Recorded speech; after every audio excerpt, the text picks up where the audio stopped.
Mesdames et messieurs, assalamu alaikum wa rahmatullahi wa barakatuh. Que la paix et bénédiction, mais aussi la miséricorde d'Allah soit sur vous tous. Je suis en fait ravi de vous retrouver dans cette nouvelle édition de Culture religieuse. Aujourd'hui, on va jeter plus de lumière sur un sujet très important, très vital. Il s'agit de la guerre en islam. Qu'est-ce que ça veut dire la guerre quand nous devons déclencher une guerre? Est-ce qu'il y a une guerre défensive ou une guerre offensive du point de vue islamique? Quelles sont les éthiques qui doivent être adoptées dans la guerre selon le point de vue de l'islam? Donc toutes ces questions et d'autres questions doivent être analysées, proposées durant cette édition à travers les analyses de notre invité de marque, Dr Kamal Gadallah, le grand professeur à l'Université de Lazare. Vous êtes le bienvenu sur la TV internationale et assalamu alaikum wa rahmatullahi wa barakatuh. Merci, assalamu alaikum wa rahmatullahi wa barakatuh. Ma première question porte sur les raisons pourquoi on déclenche une guerre en islam. Premièrement, il faut reconnaître que dans toute la vie, il y a le bien et le mal. Et normalement, chacun cherche à se triompher. En principe, il faut en fait œuvrer pour que le bien règne, parce que ça signifie le bonheur du monde, la joie du monde, la tranquillité, la stabilité, et ça doit être la règle, c'est-à-dire que tout le monde vive pacifiquement, en coexistence pacifique, et sans être frappé par aucune guerre. C'est l'essentiel. Mais malheureusement, l'idéal n'est pas toujours la règle. C'est pourquoi il y a le mal. Et le mal cherche toujours à s'imposer au détriment de toutes les valeurs humaines. C'est pourquoi il y a toujours des transgresseurs et des défenseurs. Normalement, lorsqu'il s'agit d'une transgression, l'agressé a toujours le droit de se défendre, ou bien de ce qu'on appelle l'autodéfense. L'autodéfense, en fait, c'est un droit tout à fait établi par toute législation. Soit s'agit-il de quelque chose de religieux ou bien de terrestre quand même, c'est-à-dire d'humain. Même les pays qui ne sont pas très attachés au ciel, ils ont aussi des valeurs qui exigent qu'on se défende. Vous avez par exemple des pays qui ne sont pas ni chrétiens ni musulmans, comme par exemple le Japon, comme par exemple d'autres pays, et aussi ils ont le droit de se défendre et ils cherchent toujours à ne pas être vaincus. Le Préval appui par exemple en 1945, à la fin de la Deuxième Guerre mondiale, les Japonais, pour accepter de cesser le feu, ou bien de ce qu'on appelle la trêve, donc ils exigeaient la vie, en fait, la sécurité en fait, de l'empereur, leur empereur. Donc c'est quelque chose, en fait, si vous voulez, d'instinctif. Chacun a le droit de ne pas accepter l'injustice. Donc, en islam, on déclenche la guerre toujours pour des raisons légitimes et universellement reconnues. Premièrement, le droit de se défendre, c'est-à-dire de défendre sa vie, de maintenir l'intégrité en fait, corporelle et physique et mentale en fait. Lorsque vous êtes en danger, donc il faut chercher à éviter ce danger, même par porter l'épée ou bien par porter l'arme. Deuxièmement, si vos territoires sont exposés à une agression, donc il faut défendre vos territoires, votre patrie, hein, parce que sans la patrie, vous êtes où? C'est presque SDF, c'est-à-dire qu'il n'a pas domicile fixe qui est son patrie. Et sans la patrie, on ne pourrait jamais même appliquer ou bien interpréter les principes de la charia. Par exemple, si vous n'avez pas une mosquée, on pourrait faire la prière. Si vous n'avez pas une église, on pourrait faire la messe. Si vous n'avez pas de synagogue, par exemple, où on pourrait faire les cérémonies, ou bien le cérémonial, en fait, cultuel. Si vous n'avez pas une maison, donc comment faire? Vous n'avez pas, par exemple, une usine ou bien un terrain cultivable et tout ça. Donc on a toujours besoin de la patrie, ou bien de lieux pour que les événements se passent. Ouais. Parce que les événements se passent toujours dans un temps et dans un lieu. D'accord? Donc votre patrie, en fait, c'est votre vie. Hein. Donc sans patrie, vous êtes nul. Donc parce que on est où? Troisièmement, si Par exemple, vous êtes menacé de point de vue doctrinal, c'est-à-dire dans votre aqidah, c'est-à-dire dans votre religion. Si vous êtes transgression en religion, ou bien à cause de votre religion, si vous êtes torturé ou bien frustré pour la simple raison que vous êtes d'une confession qui est différente des autres, donc en ce cas, il faut déclencher la guerre. Donc déclencher la guerre aussi, c'est pour rendre la stabilité au monde.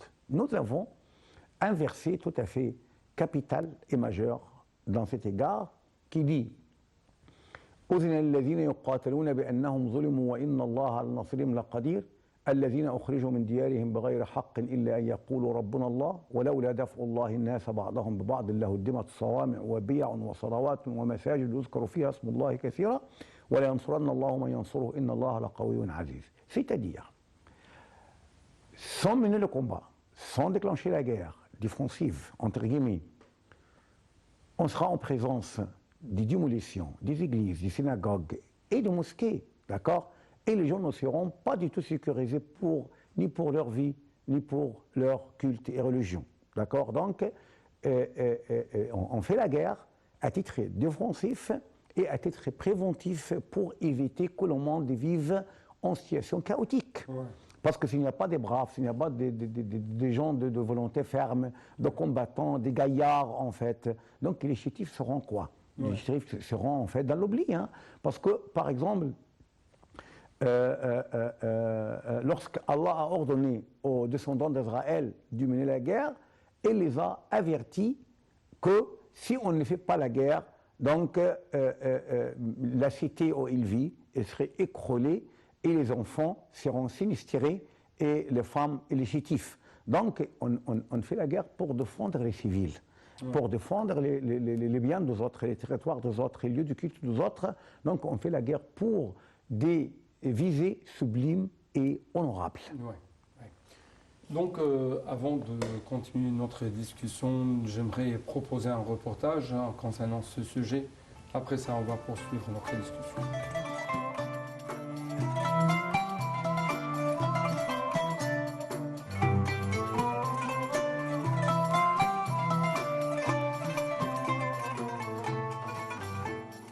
Si l'islam autorise l'autodéfense, il exige en revanche que les règles humanitaires en temps de guerre atténuent les souffrances infligées à la population. Combattez dans la voie de Dieu ceux qui vous combattent, sans jamais outrepasser les limites permises, dit le Coran, car Dieu n'aime pas ceux qui les transgressent. Les actions et déclarations du prophète Mohammed et le premier calife de l'islam illustrent la place importante accordée aux considérations humanitaires. Des interdictions spécifiques relatives aux méthodes de guerre ont été formulées par le prophète à lui bénédiction et salut et le premier calife, dirigeant de la communauté musulmane, à l'intention des soldats musulmans s'apprêtant à combattre. Dans un célèbre décret, Abu Bakr Siddiq, le premier calife musulman, dit ainsi à son armée: « Ne commettez aucune trahison et ne vous déviez pas du droit chemin. Ne mutilez pas les dépouilles de vos amis, ne tuez ni femmes, ni enfants, ni vieillards, ne coupez aucun arbre fruitier, ne détruisez aucun lieu habité, et n'égorgez aucun mouton, vache ou chameau de vos amis, sauf pour votre nourriture. Ne brûlez pas les palmiers et ne les inondez pas. Ne commettez pas de fraude et ne soyez pas coupables de lâcheté. Vous trouverez sur votre chemin des gens qui se sont consacrés à la vie monastique. Laissez-les tranquilles. Lorsque vous vous trouverez face à l'ennemi, comportez-vous en bon musulman. Si Allah vous accorde la victoire, n'abusez pas de vos avantages. Prenez garde à ne pas tacher vos épées du sang d'un paysan et ne touchez ni les enfants, ni les femmes, ni les infirmes, même s'ils sont des hommes que vous rencontrerez parmi vos amis.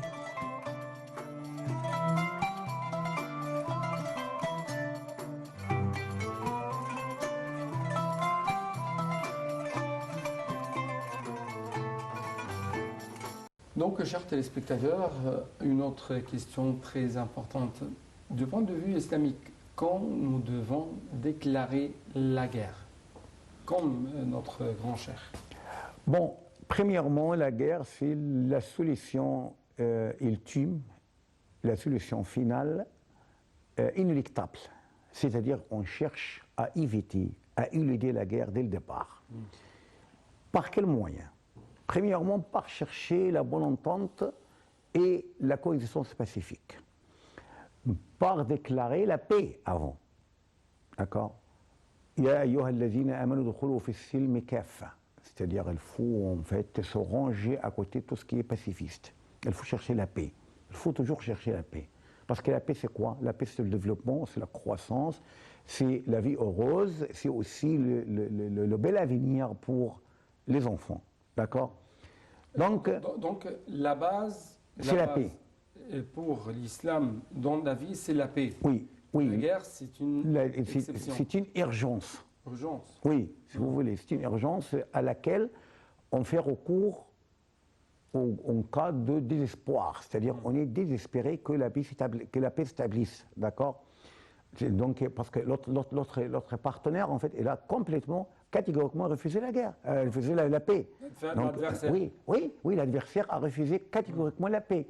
Tout ce qui est moyen pacifiste, en fait, par exemple, pour résoudre un litige ou bien, par exemple, résoudre un conflit avec vous. Donc, vous êtes coincé, en fait, par ce refus et ce rejet catégorique de sa part. Donc, donne-moi un exemple de la vie du prophète, salut et bénédiction sur lui, à Médine et ses compagnons. À son arrivée à Médine, il y avait plusieurs, si vous voulez, en fait, plusieurs confessions. Ouais. Et il y avait des politistes encore qui n'étaient pas encore convertis à l'islam parmi les Haus et les Khazraj. Et il y avait aussi des chrétiens, des juifs, 3 tribus juives. Et il y avait aussi d'autres confessions. Donc, qu'est-ce qu'il a fait le prophète? Il a établi ce qu'on peut appeler la première constitution mondiale. C'est-à-dire cette feuille, ou bien ce pacte de Médine, qui assurait à tous les habitants de Médine les libertés, par exemple la liberté de pratiquer leur religion, aussi d'expression et tout ça, et de s'approprier, d'avoir de fortune. Donc et tout cela était assuré par le prophète, salut et bénédiction sur lui. Donc il a gardé le sang-froid avec les Juifs, malgré les troubles qu'ils avaient fait aux musulmans. Mais en fin de compte, lorsqu'il était obligé en fait, de mettre fin à ce conflit par le pilier de la guerre, donc il a fait la guerre. Donc on ne fait la guerre qu'en cas d'être désespéré complètement de la réalisation de la paix. Parce que l'adversaire, ou bien l'autre partie en fait, de ce conflit, refuse catégoriquement les moyens pacifistes. Donc il faut épuiser tous les moyens pour établir la paix, pour recourir en fin de compte à la guerre à titre inévitable. Mais tant qu'il y a une possibilité d'établir la paix, donc il faut chercher la paix. Par exemple, l'islam a reconnu en fait ce qu'on peut appeler la médiation. Vous connaissez très bien en fait que lorsqu'il s'agit de pays qui sont en conflit, c'est difficile qu'ils se mettent à table pour parler ensemble. Donc, pour les médiateurs, l'islam nous conseille aussi en fait, d'accepter la médiation. Par exemple, après le combat de Uhud, donc Abu Sufyan, il a dit notre rendez-vous c'est l'année prochaine. L'année prochaine, d'accord? Donc le prophète a ordonné à Omar de lui répliquer ah oui, c'est l'année prochaine. Il y a un rendez-vous, c'est-à-dire une guerre. Donc Abu Sufyan était arrivé à Médine, juste à côté de Médine, et le prophète était sorti avec une grande armée pour la confrontation. Mais il y avait un notable des Arabes, chef d'une grande tribu, qui a fait la médiation entre le deux camps, d'accord? Et le prophète a accepté sa médiation et il a préféré de ne pas faire la guerre. Donc, une fois qu'on a épuisé tous les moyens, c'est-à-dire, par exemple, négociation, pourparlers, proposition, médiation et tout, donc vous n'avez qu'un seul choix, il faut faire la guerre. Donc la guerre, c'est le dernier recours du point de vue islamique. C'est ça, exactement. Donc nous devons actuellement passer à une visite au sein d'une mosquée monumentale. Après ça, on va bien sûr poursuivre notre discussion.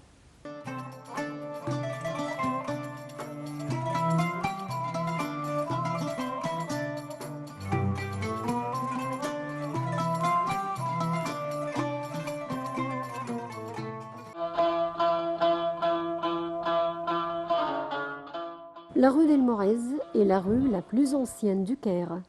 Elle a marqué la naissance de la capitale égyptienne en 969 grâce au chef militaire fatimide Jawhar el-Saqili. Ce dernier a construit le Caire à l'ordre du calife Al-Mu'izz el-Din el-Fatimi pour être le siège du règne fatimide. Juste après la fondation de la nouvelle capitale et de la rue d'El Moez, Jawhar el-Saqili a construit la mosquée d'Al-Azhar, qui est devenue plus tard la plus grande et la plus importante université islamique dans le monde.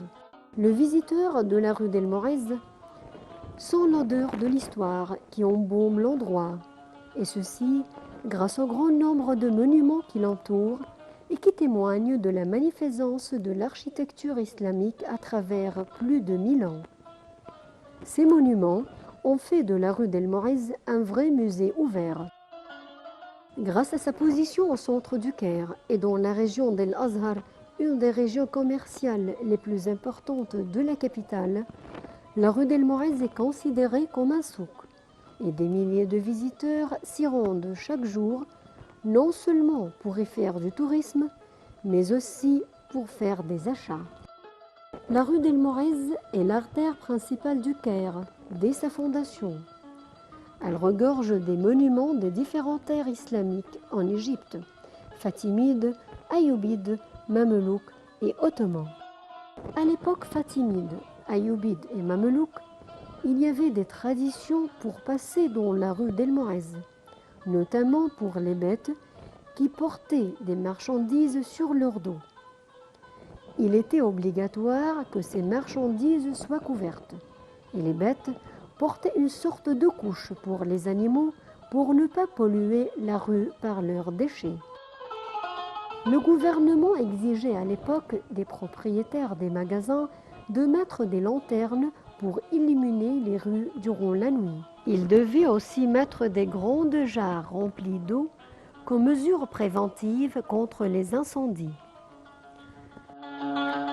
À l'époque du calife Al-Hakim Ba'amrillah, il était interdit que quiconque passe par la rue sur une bête. On fermait la rue entre les deux palais du calife Al-Mu'izz et celui de son fils après la prière du soir jusqu'à la prière de l'aube.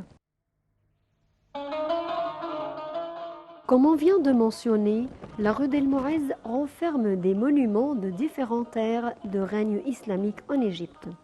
Par la suite, on y trouve des styles architecturaux variés. Quand les Fatimides se sont installés en Égypte, un nouveau style architectural y est apparu. Il s'agit d'un amalgame entre l'architecture andalouse et nord-africain et l'architecture égyptienne, qui a pu très bien s'adapter au nouveau style tout en lui ajoutant ses propres traits comme le gypse, le bois, la calligraphie kufique et les différentes formes de minarets. Bien que l'époque des Ayyoubides ait été plutôt une époque de guerre et de résistance contre les croisés, l'architecte égyptien nous laisse un patrimoine distingué. Et la rue d'El Moez renferme plusieurs monuments remontant à cette ère, comme les écoles Salihiyya et Kaméliyya. Les Ayyoubides ont régné sur l'Égypte 80 ans seulement.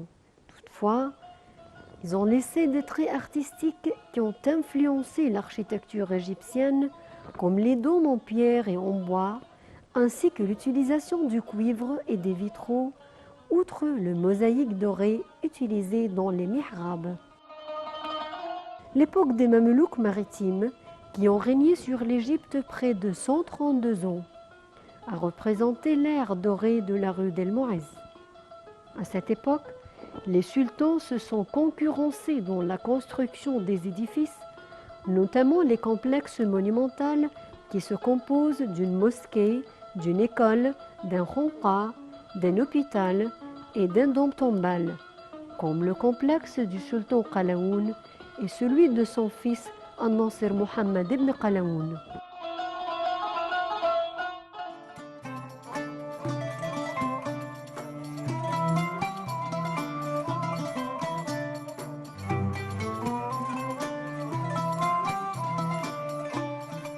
Donc, chers téléspectateurs, c'est ainsi, on a fait la guerre après les grandes négociations, après plusieurs interventions, mais sans espoir.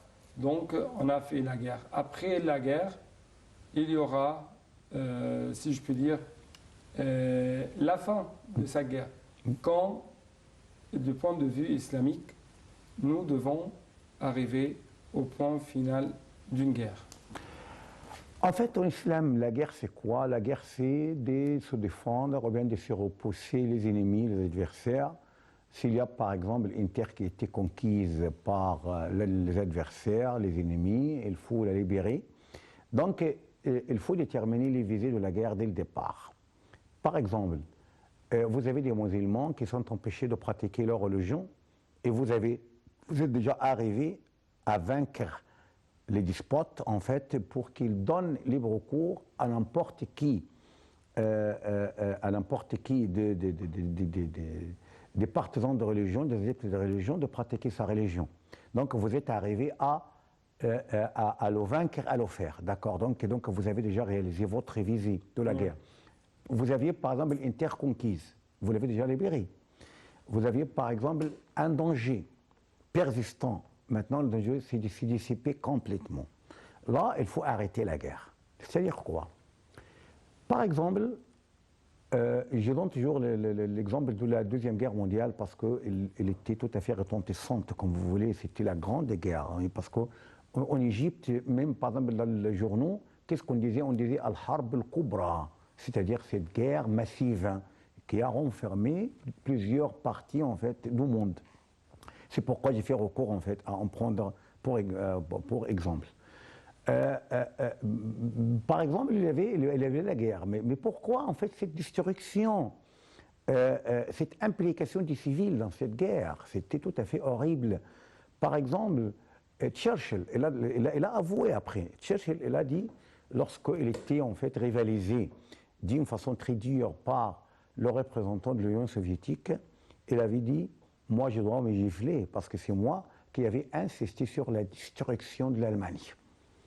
On a déjà remporté la victoire. Pourquoi insister sur la destruction de l'Allemagne qui pourrait être une sorte de mur qui pourrait nous séparer, un rempart qui séparait entre nous et le Russe. Donc il n'y avait pas d'utilité en fait pour détruire l'Allemagne, pour détruire par exemple plusieurs endroits de la France, pour par exemple détruire en fait le Japon avec les bombes atomiques à l'époque. Donc et tout ça c'est interdit en islam. La guerre c'est la guerre. Après la guerre c'est la fin. Donc il faut ce qu'on peut appeler le cessez-le-feu, un trêve par exemple, ou bien par exemple un traité de paix. Donc c'est comme ça qu'ils doivent se passer les choses. Ce n'est pas une vengeance, ce n'est pas par exemple un génocide, mais tout simplement, comme je viens de le dire, c'est une nécessité.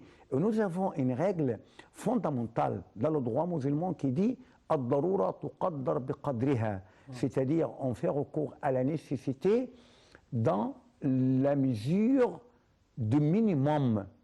D'accord? C'est-à-dire il ne faut pas élargir la nécessité. Par exemple, en islam, si vous avez besoin de l'argent, par exemple, donc oui, vous avez le droit d'emprunter de l'argent. Mais d'emprunter de l'argent tout simplement pour assouvir vos besoins. Vous avez besoin, par exemple, de 10 000 livres égyptiennes. Il ne faut pas emprunter 100 000. D'accord? Donc, sinon, il s'agit d'un accès, d'un appui, en fait, d'un appui de permission. Vous avez la permission d'emprunter. Mais il ne faut pas emprunter tapageusement, en fait, comme ça, pour être incapable, en fin de compte, de le rembourser. Donc, la guerre, c'est une nécessité. Et la nécessité doit être très, très bien évaluée. Il ne faut pas dépasser les limites. Vous avez déjà réalisé les visées qui étaient déjà mises préalablement avant la guerre. Il faut arrêter la guerre. Vous n'avez pas le droit, ni par exemple de détruire, ni d'attaquer les civils, ni par exemple de saboter, si vous voulez, les cultivations. Non, non.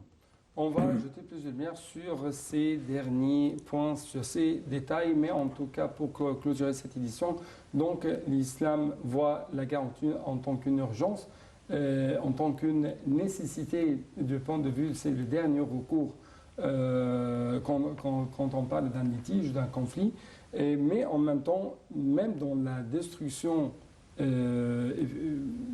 produite par cette guerre, donc l'islam vise toujours à réduire les destructions parce qu'on parle de dégâts humains, on parle de dégâts matériels et l'islam veut toujours que la paix règne. Merci beaucoup et bien sûr nous allons essayer d'avoir, merci encore une fois, nous allons essayer d'avoir une autre édition pour discuter de ce sujet.